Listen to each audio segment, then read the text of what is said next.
Hello and welcome to Taking You to School with Dr. Tom Prichard. I am your host, JP John Poz from the Two-Man Power Trip. Of course, joining me, the star of the show, the former WWE World Tag Team Champion, one of the greatest trainers ever in the history of the business, the Doctor of Desire himself, Dr. Tom Prichard. How you doing today, sir? John, doing great. Hope you are too. Doing good. The weather hopefully doesn't get too bad, in the coming months here. So Yeah, hopefully it doesn't get too cold. I'm not a big fan of the winter, so it couldn't get here. You couldn't come and go fast enough for me. Yeah, you are a large part of your life in Texas and Florida, right? I mean, geez, that's perfect. That's true. Yeah. Yeah. I like sunshine. Yeah. A little crazy, especially in the Northeast, can get a little crazy in the winter, a little unpredictable. Well, the Northeast is known for their unpredictability, as you well know. Oh, yes. Yeah. Even some of the, political shenanigans up here is getting a little out of control, but that's a different story for a different day. Yes, it is. Yeah. But I got to mention this right off the bat. I wanted to mention this to you. Drew McIntyre, the new WWE champion, he won on SmackDown over Cody Rhodes in 3 Stages of Hell, a match they hadn't done basically since Steve Austin versus Triple H in 2001. So they haven't done that match in 25 years, 3 Stages of Hell. And they brought that back, and Drew beat Cody for the world title. Well, I think Drew is maneuvering everything just right. So he got to bring the title home to his I guess his hometown is Glasgow, right outside of Glasgow. Yep. Scotland, and I mean, what's better than that? And Drew looks like a champion, wrestles like a champion, and comes across as a champion. So I'm glad they did it. It makes sense. And I'm sure they have something for Cody down the road too. But right now, Drew is in the perfect spot to prove that he earned it, and he did. It is funny how the fans are with like, oh, why isn't Drew champion? He should be champion. What are they doing? And then I saw people complain like, oh, he only won the title because they're in Europe, and and then they go, what now? What is he going to do now? He literally just won the title. It hasn't even been a week yet, and they're ready. Isn't it crazy?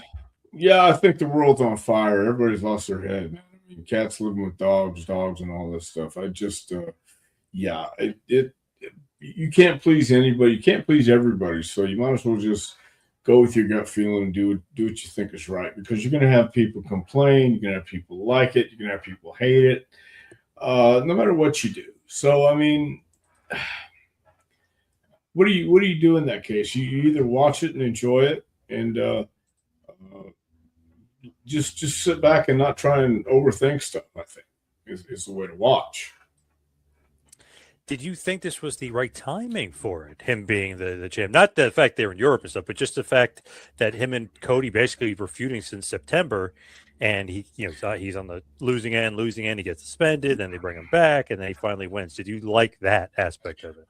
Well, yeah. I mean, even if everything along the way wasn't done exactly the way they wanted it done, it worked out that way, and it was just the right time, I guess, for Drew to win in Europe or win the title, and it just so happened to be in Europe. I have no problem with the time whatsoever. I think I've always thought Drew carried himself like a champion. When he first came in at 24 years old, he was young and trying to do the right thing, when in reality you need to just go out and find out who he was, and he eventually did. And I think that's why he's finding success now, because it's like everybody that goes in there's trial and error. And Drew went back from the beginning. When he came back again to WWE, he was more mature and more confident, and that's what he needed to find along the way. He's one of those rare guys where you don't need the title necessarily, meaning that he's so talented, like whatever he does is kind of important and you kind of are into it. So he's one of those guys that necessarily doesn't need the title. And from my aspect, you agree? Well, yeah, but at the same time, those guys who don't need a title to draw eventually have to catch what they've been chasing, at least once. And right, wrong, or indifferent, those title changes in the 70s and 80s in Japan with Inoki and then Baba back and forth. or I guess it was just Baba twice. I don't know if he ever paid for the WWF championship, did he? Or did he? Technically speaking, everyone always Yeah, says that Bob Backlund had this long title run. No, he didn't. Inoki won the title in between, so it's actually 2 title runs for Backlund. So he did right, not. So technically, Inoki is WWF champion. right. So I mean, that's one of those things where you finally, even though you don't need that title to draw, you need to at least catch it once. They did it with Tommy Rich. They did it with I don't know who else, man, but I'm sure they've done it with more than one person. But it's also good. Give Cody a break. I don't know if he's going to take a break or not, but I think Drew's the right choice at this time. To me, it was not getting cold for Cody, because he still obviously draws well. But to me, it's like, man, sometimes you got to shake it up because you can't just have long title run for Cody because he was champ for a full year. It's like you got to change it up, do something different. And Drew winning, I was like, wow, I was actually surprised because I thought he was going to lose. It just seemed like it was, and I was like, man, that was a great finish. The match was great too. I mean, they literally had a SmackDown main event that went 31 minutes with no commercials. So they took out the commercials of the last hour. I think that added to it as well. And Drew winning was an awesome shocker. Yeah, it was great. And so I think there's a lot of options they can do with Drew and maybe even come down to Drew versus Gunther sometime down the road for whatever reason, man. I think that'd be a hell of a match. They even teased because obviously Jacob Fatu got involved. He made his surprise return, and he was gone for a while because somebody attacked him in the back. So obviously, with him coming out, he means that Drew attacked him in the back and took him out. So they even while Cody obviously isn't on this tour right now, whenever he comes back for the Rumble and amps things up, they can go back to Drew and Cody. But it looks like Jacob Fatu might be next in line for Drew. That'll be interesting too. Yeah, that should be an interesting mix of styles, and but Drew moves pretty good for a big man. So does Jacob Fatu, and it'll be a hell of a match when they meet. Thing with Drew too is, man, he's so good on the promos. He was getting tremendous amount of heat. But then there obviously is that vocal minority where they love the bad guy, where they're kind of rooting for Drew a little bit. And obviously it's Europe, so sometimes the German crowd is different, but they were kind of half and half for Drew. Yeah, I truly believe they were behind Drew, and rightfully so. He was back on his home turf, and he brought the title with him. When Drew is coming up, were you involved with training him at all when he got to WWE or no? Yeah, he was in FCW for a while. What was that experience like? Is he he wasn't obviously as big as he is now, but he was a big kind of raw. He was a big, raw-boned young guy, very respectful, almost too respectful, almost too nice. In fact, I think that was what his deal was when he first went up. He was too nice, and he had to find that aggressive edge and had to find his confidence, had to believe in himself even more and not let people tell him no. And that's what I saw. But you always saw something in him. He was heavy-handed, and naturally when he locked up with you, it was a good, solid lockup because guys like that don't know any other way. I mean, they do, but they know how to protect themselves. He knew how to do it. I just think he was letting more people talk to him and get in his head the first time he came up. So once he got fired and then went back home and started from scratch, I don't know if he started from scratch, but he refocused. And when he came back, finally, like I said, I think he matured. He'd been kicked in the teeth a couple times, and that's good character builder sometimes. He did the chosen one gimmick when he was really young in the business, basically. And Michaels was saying, interviews and stuff like, "Oh, who do you think's the future of the company? Drew McIntyre. Do you think that may have gotten into his head, or do you think maybe politics got into everybody? Because whoa, we call him the chosen one. What's going on here? Well, I mean, I think it's a lot of heady stuff going on for a 24-year-old guy like that. Coming over from Scotland, being thrown in the mix, knowing you can do it, but not sure how to how to find that confidence to let everybody else know that you know. Um, so I think it was a combination of things, just youth and finding that confidence and getting comfortable. Not too comfortable, but getting to the point where you know when something's right for you to do and it's not. And you also know how to perform it and follow through. But you just have to believe in yourself, and sometimes you learn how to fight for your ideas and fight for what you want to do. And I think he learned that this time around. Man, when he was gone and he did the indies, like he did Evolve, I remember I saw him in a show in New York. He did a steel cage match against Roderick Strong. Like he tore the house down, and you could see he was bigger. He was in better shape. He was ripped. He was cutting good promos. Then he went to Impact Wrestling. He did really well. It was like I guess sometimes the guys get released and it's like, wow, I shouldn't have been released. I thought I was the chosen one. He took it as like, man, I'm gonna make sure I come back, and they're gonna be begging for me to come back. And Yeah, man, they brought him back, and obviously got a huge push during COVID and everything else. So he's kind of been the man for a while, secretly, quietly, maybe. well, yeah, but he's made it a point to make sure that they notice when they forget. Wasn't his first title reign during COVID? Yes. Yep. Okay, so that alone, I think, kind of, uh, I think would put a chip on his shoulder to prove that not only did he carry it during the COVID times and represent the company when they were doing shows with cardboard pictures or monitors on the chairs. Mm-hmm. He's passed a lot of tests and he keeps passing the tests every day. So I think it was a smart move, and I think it was the right time. Crazy. The last time he was champion was WrestleMania 40, but it was for like 5 minutes or less.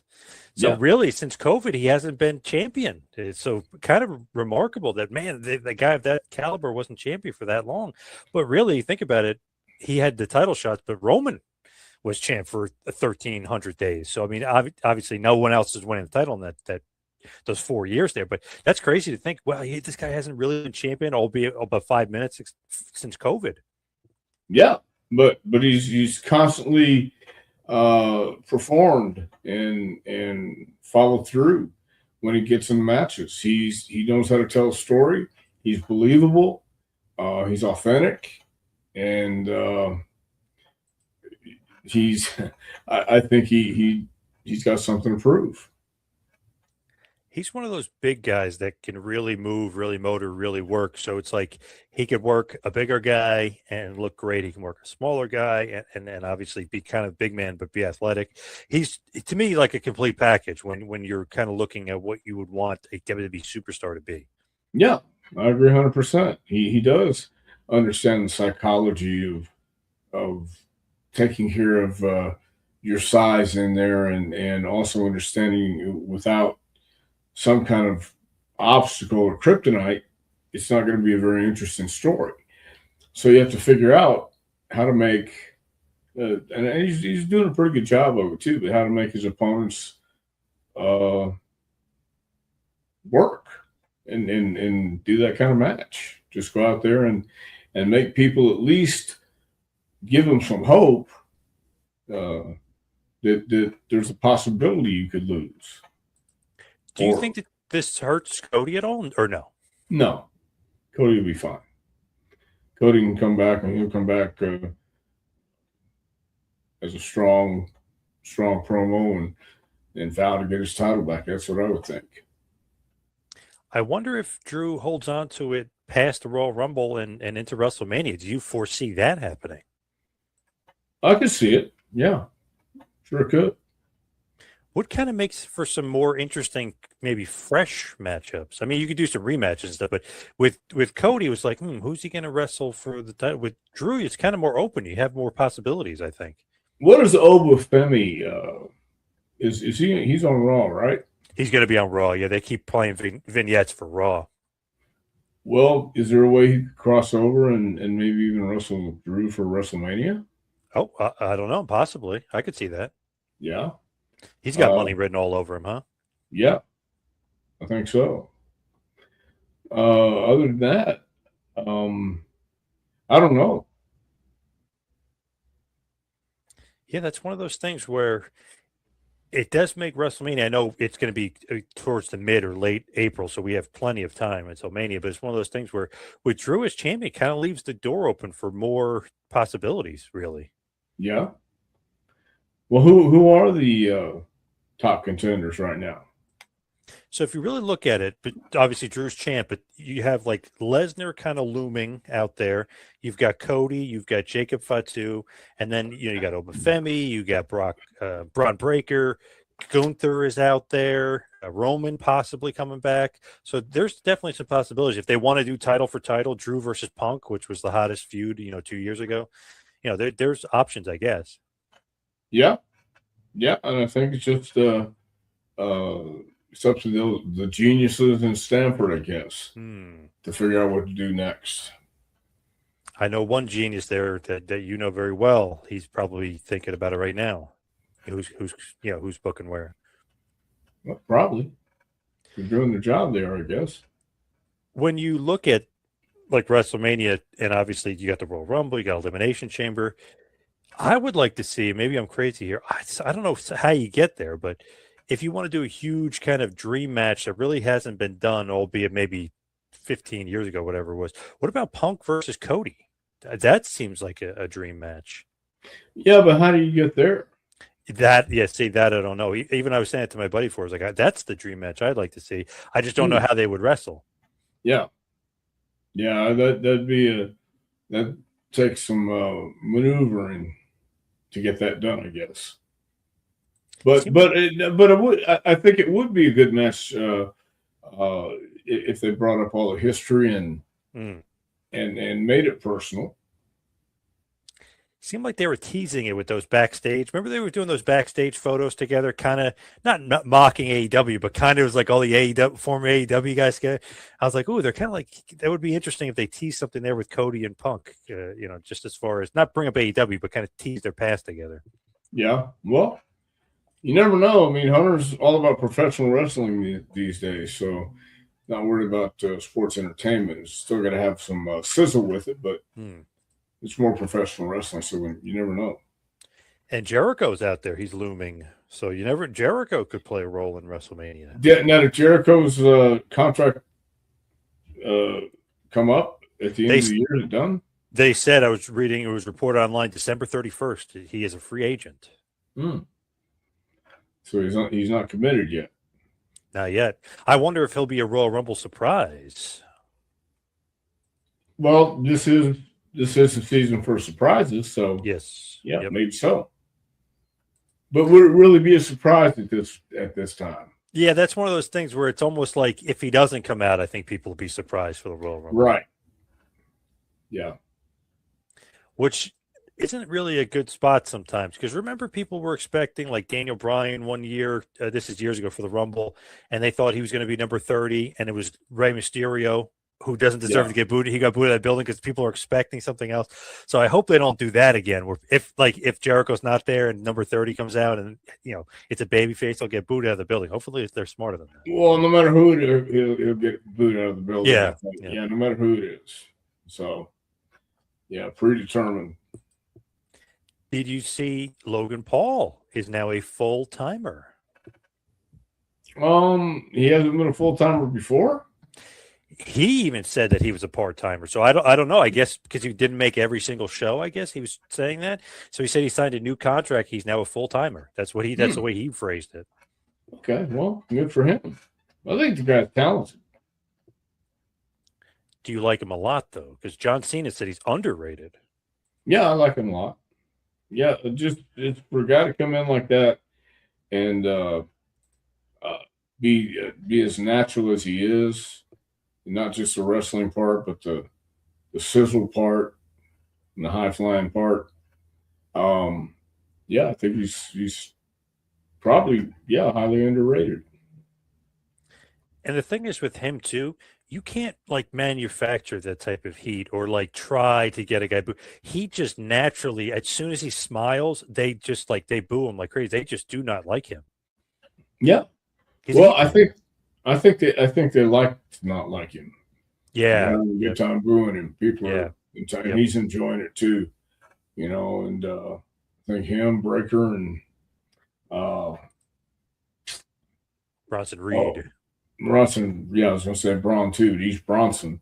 Yeah, Bronson Reed. I think they're really stepping up their game too. So Yeah. Do you like the vision? Do you like this faction now that they added Austin Theory to the mix? I like it. I do like it. I think once Theory gets a little more comfortable and again finds his place, because he doesn't have to bump every time or bump that good every time when he takes a big ass shot. But yeah, I do like him. I like what they're turning into. Interesting. I saw Jeff Jarrett was like getting on some of the internet guys, some like the dirt sheet guys. I guess they were, not like in theory saying that he's like a lower card guy. And Jarrett was going like nuts. I guess Jarrett sees a lot of potential in theory. I kind of do too. He's got Yeah. that certain appeal to him. He looks like somebody. Yes, he does. Yeah, he sure does. Yeah, he again he's got to get used to that spot, and the only way to get used to that spot is be in that spot and do it. So he'll be fine. Now, staying with Raw here, I know have been watching. Did you enjoy Gunther versus AJ Styles from Germany? I did. I like the finish too. That was pretty creative. I was going to ask you, do you think that it makes Gunther look weak, or do you think it makes him look smart? No, it makes him look smart, like an asshole. Because AJ Cena make him tap, and Gunther's been saying I made John Cena tap like a little bitch.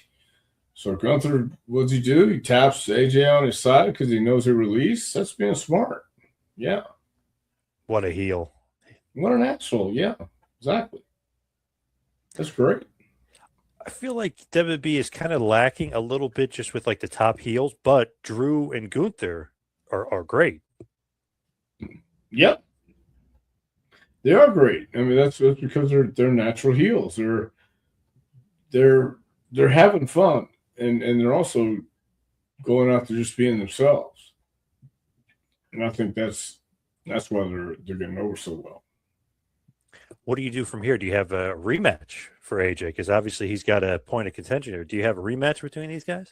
Not anytime soon. This is AJ's last year, right? You got to build him up a little bit, right? Really make him important.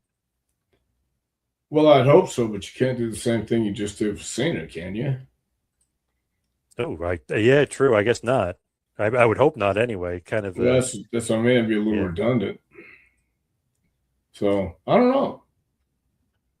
Did you, by the way, I know maybe you saw some clips online, but did you happen to see any of the Wrestle Kingdom, the New Japan? Did you happen to see Tanahashi's retirement at all?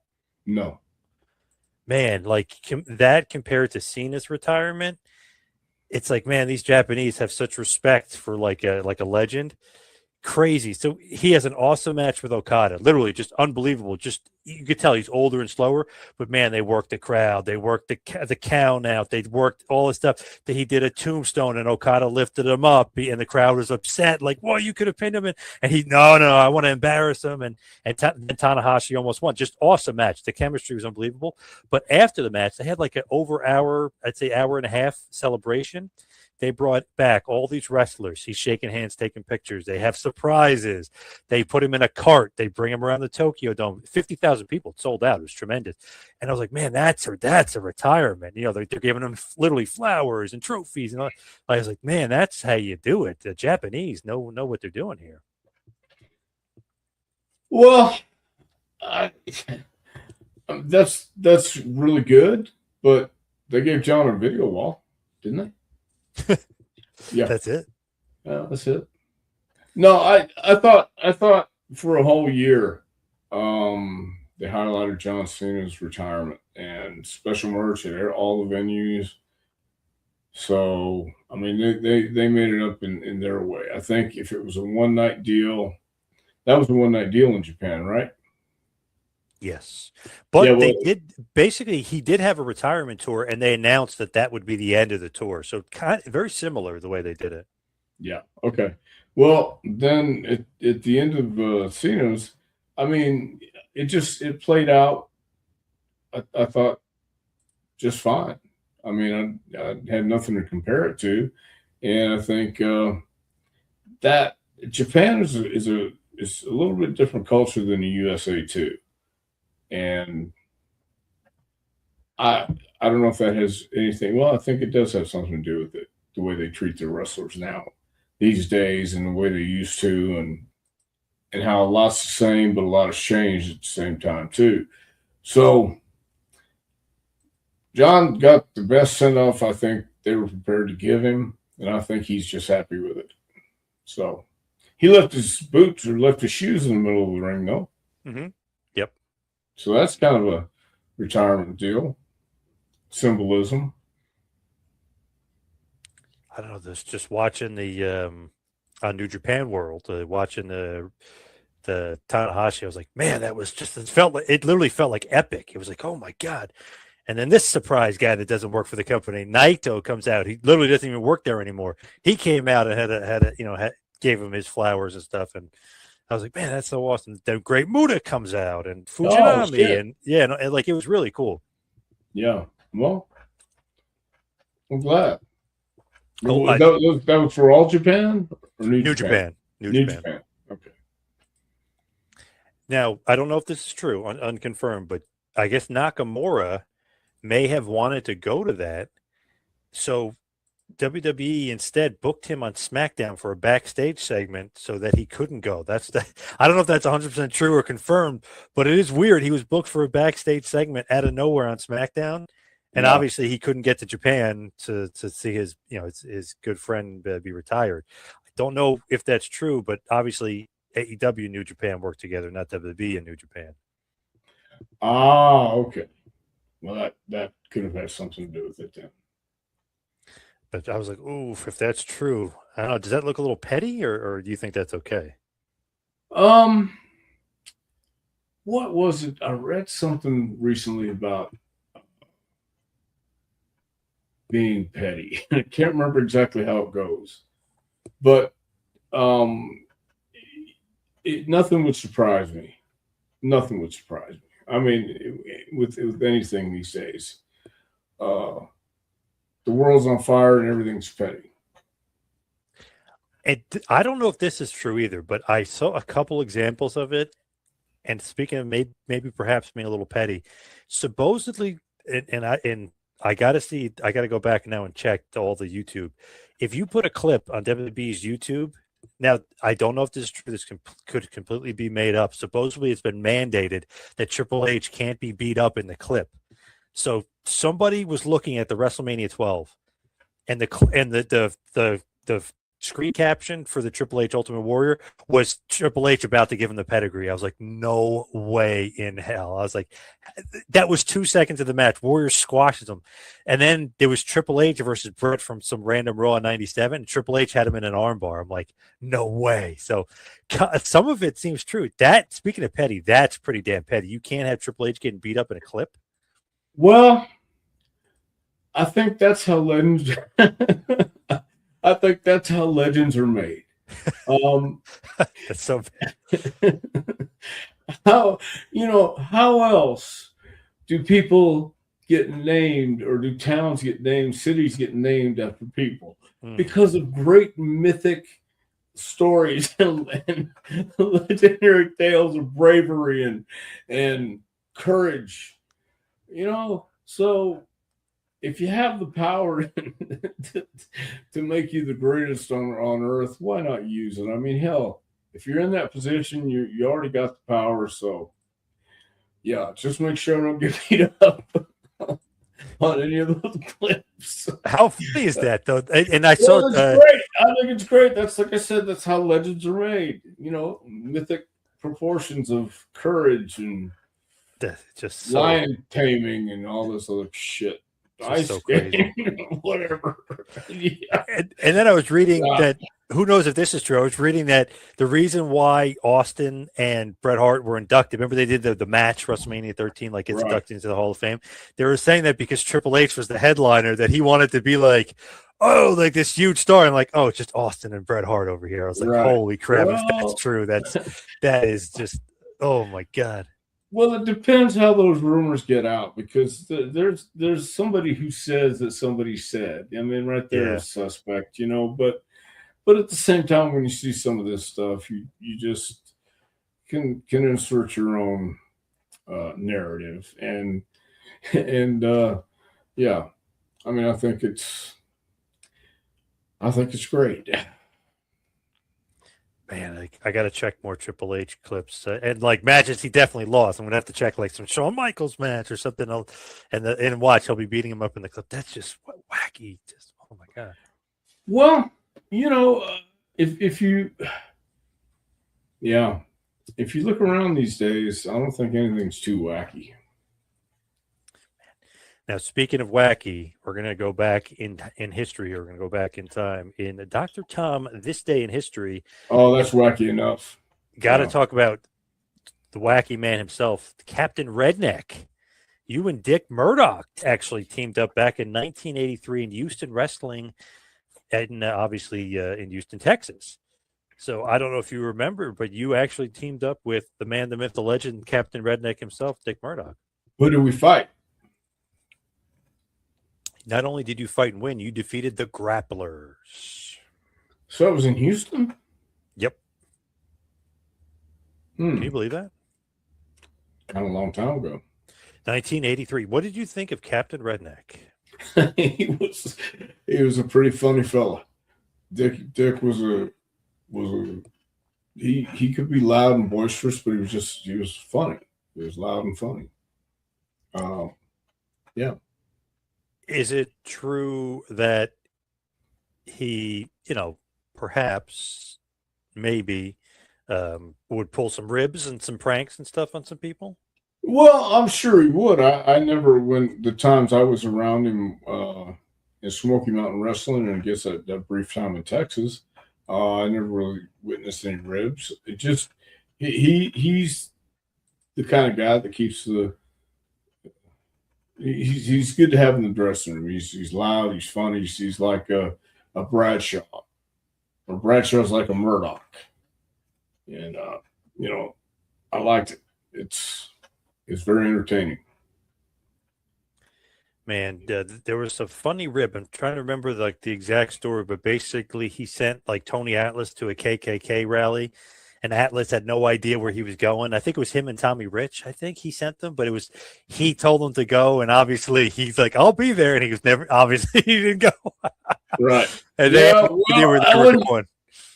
I wouldn't be surprised because ribs kind of got like that sometimes back then. So yeah, I could. I don't know that to be fact, but I could see it. The young Marty Lundy was on that card, by the way, in '83, pre-Arn Anderson days. Who's he wrestle? Lost to Dr. Death, Steve Williams. Wow. Well, do you remember the Grapplers? Do you remember Lynn Denton and the Dirty White Boy? Do you remember very well? Very well. Lynn is from Houston, and Tony's from Knoxville. Interesting. I always thought Lynn Denton was from the Oregon area. Oh. No, he's from Houston, Texas. Made his name in Oregon, I guess, really. Yeah, that's where he got over. He got over in Louisiana, too. He got over pretty much everywhere he went, but I think he got over the best in Oregon. What did you think of just in general Murdoch and like his wrestling, if you will? Like, did you think he was a great worker? I thought he was a great worker. When Dick Murdoch wanted to wrestle or work, and he and Terry Funk, they both go out and give you a match you've never seen before and do crazy bumps like nobody else. I thought Murdoch was a hell of a worker, but then he'd do goofy stuff too, and just because he's going out there and having fun and spot shows and small West Texas towns, I'm sure, just having a good time. But he was a big guy, had the beer gut. It looked like two toothpicks for legs. But he had that charisma, and he had that ability as a big guy to move and tell stories. And he was very entertaining. So that's 1983, and that's Houston. You and Dickie go over the grapplers there at an event in Houston, Texas. Next up, 1984, PNW, the Pacific Northwest. We're going to the Sports Arena in Portland, Oregon. Dr. Tom's getting a big win over Tio, a.k.a. the Witch Doctor, in about 8 minutes. Yeah, well, I think he put a voodoo curse on me there. Yeah, what is up with that gimmick? Did you care for the Witch Doctor gimmick? Do you care for Tio? Well, I mean, we had some chickens. We beheaded some chickens and did the rituals and stuff like that. But then we went and had our match and came back and ate. So no, he was fine. Tio was a good guy. This show, obviously, it's not that many matches. It's like a short little card here. But the main event is a best 2 out of 3 falls. It's Kurt Hennig, Jules Strombo, Scott McGee versus Matt Bourne, Rip Oliver, and the Assassin. And it goes 1-1, and then the final falls a draw. So no winner in the best 2 out of 3 falls 6-man tag. But that's a pretty loaded team there. Hennig, Strombo, Scott McGee, then Matt Bourne, Rip Oliver, and the Assassin. Not bad. Not a little bad main event there. No, they had some good shows, good main events, good towns, and that was when Kurt was just getting ready to leave. I came in as he was leaving, and but yeah, there was a lot of good workers there. Mike Miller, Rip Oliver, Dave Sierra, the Assassin, Buddy Rose, Billy Jack was there for a little bit when I was there. It was a nice territory. I kind of miss that place. I'm actually going in February to a convention and seminar up in Portland.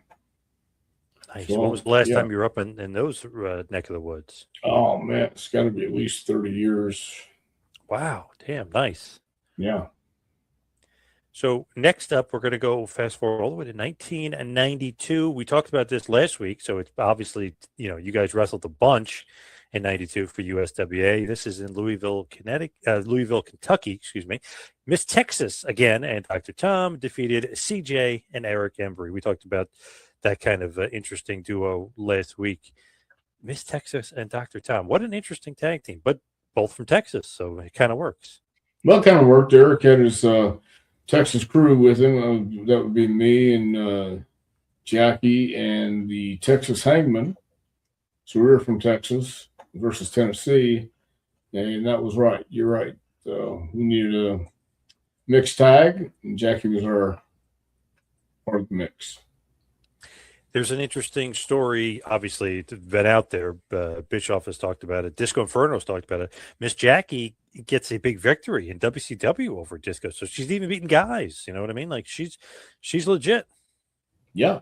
No, she was a tough chick. She really was, man. So she would fight anybody. When you're looking at the history here, we have to talk Smoky Mountain. So we're going to fast forward to 1994. We're going to go to the Virgie Athletic Center in Virgie, Kentucky. Can I be honest? Never heard of Virgie. Virgie. What the hell, Virgie? Ain't got a clue. But the Heavenly Bodies, Dr. Tom, and the Gigolo, Jimmy Del Rey, lose to the Rock and Roll Express, Ricky Morton and Robert Gibson via DQ. If you didn't even remember the town, I doubt you would ever remember the match. So that's a really... Yeah, it was pretty obscure. So it was one of those nights that we probably, went and did her job. According to this record, at the Athletic Center here, only 200 people were in attendance. So very, very small house show here for Smoky Mountain in 1994. Yeah, times were changing. Tough town. It wasn't the time to open up a regional territory for professional wrestling. Just it was getting pretty scarce. It's funny, WWF in 94, I know people say it's the downtime and the ripping and stuff. If you look at the big shows, like the WrestleMania, SummerSlam, I mean, WrestleMania had 20,000 people. I was there, WrestleMania 10, and then SummerSlam had over 20,000 people. So even 94, I know it's hard cooking for everybody else, but WWF during the big shows were definitely hitting home runs. Yeah. Well, and that's WWF and pretty much was what everybody was watching and going to. And when Hogan shows up in WCW, that actually turned it around a little bit for them too, because then they started drawing some pretty good houses and doing pretty good numbers of pay-per-view too. Yeah, but how long did that last? 2 years? 3 Well, years? basically until '96 when the NWO started. Then they kicked ass for another 2.5 years, and then then the bottom fell out, of course. So really, I mean, Hogan's run there from '94 to '98 is pretty damn good. I mean, yeah, really. He literally kicked ass, but then obviously then it goes a little bit downhill from there. Yeah. Well, what goes up must come down here. That's true. That is true. And once and for all, finally, we'll go to 1996. We'll talk about a house show at the Wallace Civic Center in Finchburg, Massachusetts. Never heard of Finchburg, Massachusetts either. So obviously 96 running some small towns.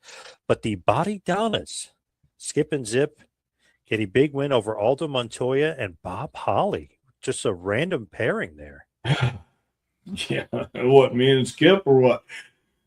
No, Aldo and Holly. I never even remember them ever teaming. That's an odd team. Yeah, just goes to show you.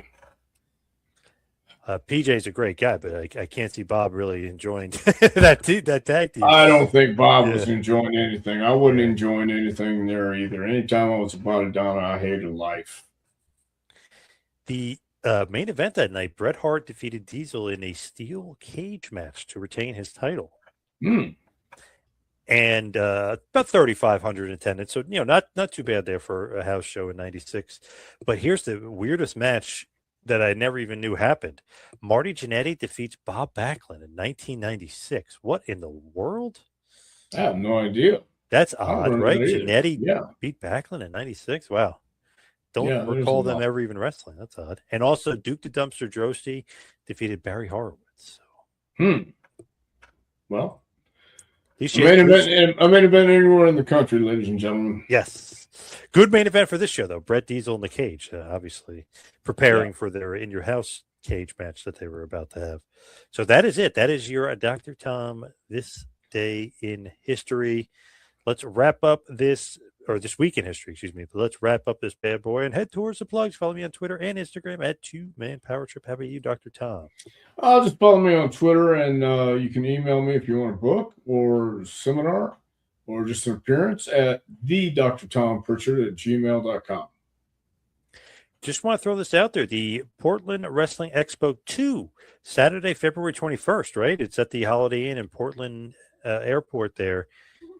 Yeah, man, it's interesting. So it's Paul Ellering, the Grappler, Dr. Tom, the Godfather, a.k.a. Papa Shango, the Equalizer, Dave Sullivan, Rip Rogers, Gorgeous Joey Jackson, Jules Strombo, Ken Patera, and others. So, man, they're even doing a little bit of a Hall of Fame. They got some good stuff going on, like some rare gets there. Yeah, I'm looking forward to seeing it. So everybody, thank you for tuning in. We'll see you right back here next time for a little Take It to School with Dr. Tom.